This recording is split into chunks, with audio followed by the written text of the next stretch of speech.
Bismillahirrahmanirrahim. Assalamualaikum warahmatullahi wabarakatuh. Kali ini kami akan mempresentasikan dalam bentuk video tentang makalah kami semalam yang berjudul perkembangan kognitif. Kognitif itu secara bahasa atau bahasa yang mudah kita pahami dapat kita artikan sebagai potensi intelektual seseorang yang bertahap. Pertama dari pengetahuan ataupun knowledge, yang kedua pemahaman, itu comprehension, penerapan, application, analisa, analisis, sintesa atau sintetis, dan evaluasi ataupun tinjauan ulang. Maka inilah tahapan berpikir yang dimaksud dalam makalah kami, yaitu dalam potensi intelektual perkembangan kognitif pada seseorang. Tapi ada perbedaan pendapat dalam para tokoh tentang sekolah umumnya pada anak-anak yang mengalami di dunia pendidikan anak khususnya, bahwa kognitifnya berbeda-beda. Menurut Piaget, seorang pakar mengatakan bahwa seorang anak itu belajar dan memahami itu bertahap, tidak bisa secara langsung. Artinya dia dan lingkungan tidak terpengaruh. Pengaruh lingkungan tidak terlalu banyak untuk perkembangan kognitif seorang anak.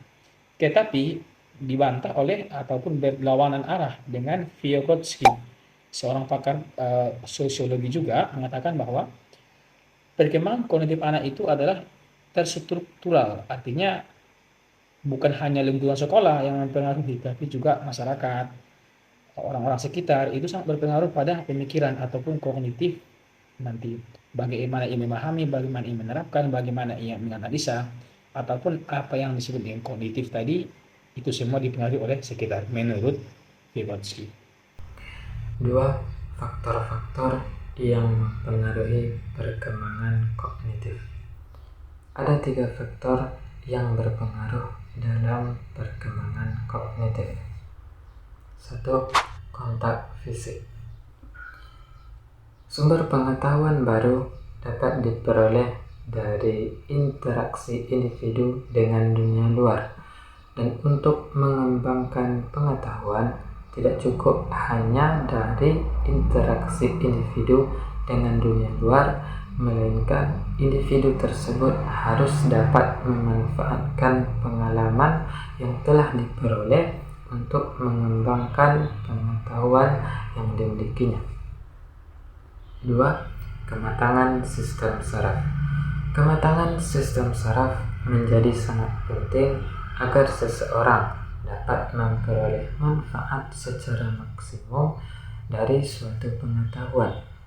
Kematangan sistem saraf dapat membuka perkembangan pengetahuan, sedangkan kurang matangnya sistem saraf dapat membatasi luasnya prestasi seseorang secara kognitif.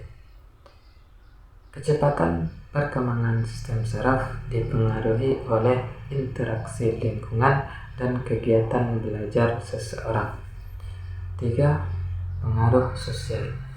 Lingkungan sosial yang termasuk di dalamnya pengalaman fisik, bahasa, dan pendidikan dapat memacu ataupun menghambat perkembangan kognitif yang dimiliki oleh seseorang. Untuk pembelajaran kegiatan yang dilakukan oleh guru untuk membangkitkan minat dan perhatian mengetahui tujuan yang harus dicapai. Yang kedua, motivasi anak. Motivasi anak ini memberi dorongan dari diri siswa untuk mencapai tujuan belajar, misalnya pemahaman materi atau membangkitkan belajar. 3. Itu memberi pertanyaan. Yang dimaksud pertanyaan ini lebih ke arah metode atau teknik pembelajaran yang memiliki multi guna. Pertanyaan yang dapat digunakan untuk menilai ke pembelajaran kematangan anak. Yang terakhir, maksimalkan waktu.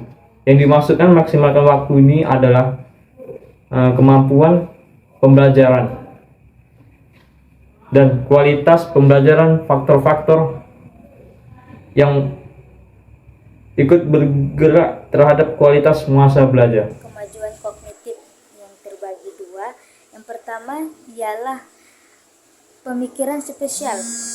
Contohnya, Dani dapat menggunakan peta atau model untuk membantunya mencari objek yang tersembunyi dan dapat memberikan arah untuk menemukan benda tersebut kepada orang lain.